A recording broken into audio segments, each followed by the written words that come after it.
Goeiemôre, dit is donderdagoggend, die 10de April 2025 en oudergewoonte groet ek julle hier vanaf die walle van die Groot Rivier. Ek herinner julle almal aan vanaand se bosberaad wat vir die kanallede alleenlik uitgesaai word, waar ons gaan bespreek in die dokument van Amerika waar daar aanbeveel word wat teen Suid-Afrika gedoen moet word en dan ook oor watter oortredings het hulle gelys wat Suid-Afrika dan gedoen het en veral die ANC gedeeltes wat hulle gedoen het, wat hulle verbintenisse is en dit gaan 'n lekker gesprek wees om 7:00 vanaand, so moenie vergeet om in te skakel nie. Ek sien julle dan 7:00 vanaand met die bosberaad. En dan wil ek gesels rondom weer eens die hoofstroom media. Dis die media in Amerika en dis die media in Suid-Afrika en omtrent daar's elke ander land in die wêreld sien ons die invloed wat die media het. En as die media deur 'n inligtingsagentskap of agentskappe of deur middel van geld sodanig georiënteer word dat hulle vertel wat die inligtingsdienste wil hê hulle moet versprei of klem op lê of iemand demoniseer of sleg maak of afkraak, dan word dit sodanig gereël. Of iemand wat hierdie mediahuise beheer met baie geld, met baie mag, kan dan joernaliste uit die aard van die saak in die rigting druk waar hulle 'n sekere eindresultaat wil behaal. Nou ons sien dat ten spyte van al die media beriggewing rondom Donald Trump en hoe swak hy is, hoe sleg hy is, desnietenstaande het 77 miljoen Amerikaners vir Donald Trump gestem in die afgelope verkiesing van November 2024. So dit wat ons sien gebeur het, is heeltemal die teenoorgestelde wat deur die media verkondig word in baie gevalle. Ons sien dat selfs in ons media word daar baie gewys op Donald Trump se foute wat hy nou maak met die tariewe wat hy instel en eintlik is dit net wederwysige tariewe wat hy instel, tariewe wat deur ander lande teen Amerikaanse produkte ingestel word, het hy nou maar net tariewe teen daardie land se produkte daar gestel. En dit gaan alles daaroor om werk te skep in Amerika, om sodanig die ekonomie te groei, die hele Dow storie van Elon Musk waar hulle korrupsie uitroei, is alles in 'n poging om geld te spaar vir Amerika, maar ook geld te maak vir Amerika. Maar die hoofstroom media gaan nog steeds nie lê nie, hulle bly aanval en mense beïnvloed en eintlik mense indoktrineer. Nou 'n baie goeie voorbeeld hiervan is natuurlik die Senaat in Amerika en die Kongres baie beïnvloedbaar is deur dieselfde hoofstroom media. En ons kan rolweg sê dat 80% van die Kongres en die Senaat handhaaf die narratief wat deur die hoofstroom media dan verkondig is. En die baie bekende senator Lindsey Graham, wat eintlik een van hierdie oorlogstokers is, wat oorlog wil hê, wat absoluut uitvaar teenoor Rusland, vir Putin baie sleg sê, hy herhaal alles wat die hoofstroom media doen, en dieselfde natuurlik nou ook teenoor Iran in die Midde-Ooste. Nou, hoekom ek hierdie foto opgesit is, hier staan Lindsey Graham saam met Netanyahu, die premier van Israel. En ons weet dat Netanyahu druk vir oorlog met Iran. Dit was al oor 'n paar vorige presidente in Amerika oor hulle pad gebring, waar Israel eintlik hulle probeer intrek en probeer oorreed om 'n plek soos Iran aan te val. Want Iran is een van die doelwitte wat Israel het om dan, soos hulle sê, hulle veiligheid te kan verseker. Nou ja, nou weet ons dat Donald Trump praat vrede, hy wil vrede hê, maar ons sien dat hierdie warmongering, hierdie oorlogsopstokery nog steeds voortgaan vanaf Lindsey Graham se kant af. En hy kom dan ook en dan sê hy dat dit baie belangrik is dat daar nou teen Iran opgetree moet word.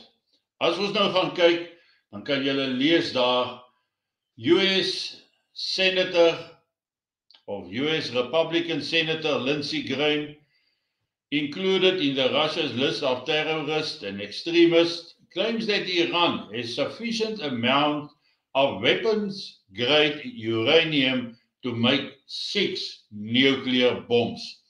They have enough high-quality uranium and rich uranium to make 6 bombs, he told Fox News in an interview. They will use it. Iran is very close to assembling 6 nuclear bombs. They will kill Israel. They come after us. Maar hy het natuurlijk geen bewyse gelewer vir dit wat hy dan nou geclaim het nie. So, dit is maar net 'n manier om die Amerikaanse wetgewer te probeer oortuig dat Iran inderdaad 'n ernstige probleem vir Amerika inhou. En daarom moet Amerika dan nou vir Iran aanval.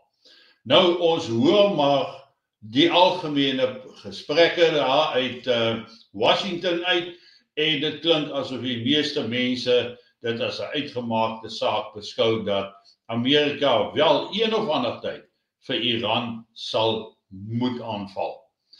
Maar nou, wat vir my die sleutelwoorde is, het genoeg verrypte Iran om 6 bomme te maak.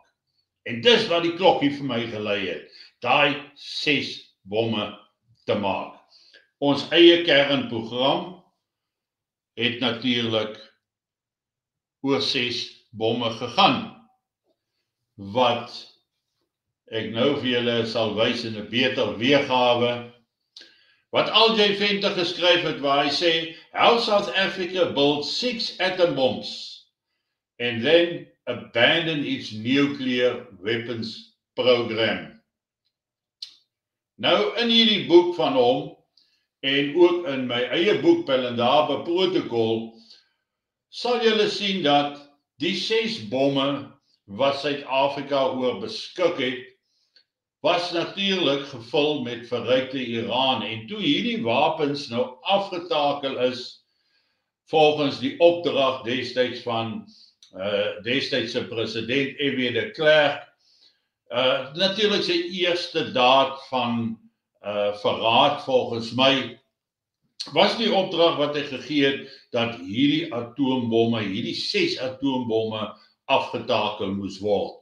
Ons weet dan dat die Iran is afgesmelt en saamgevoeg, en dat dit toe by die Circle fasiliteit, daarna by Pelindaba of in Pelindaba, of Welindaba, dit daar in veilige bewaring geplaas was.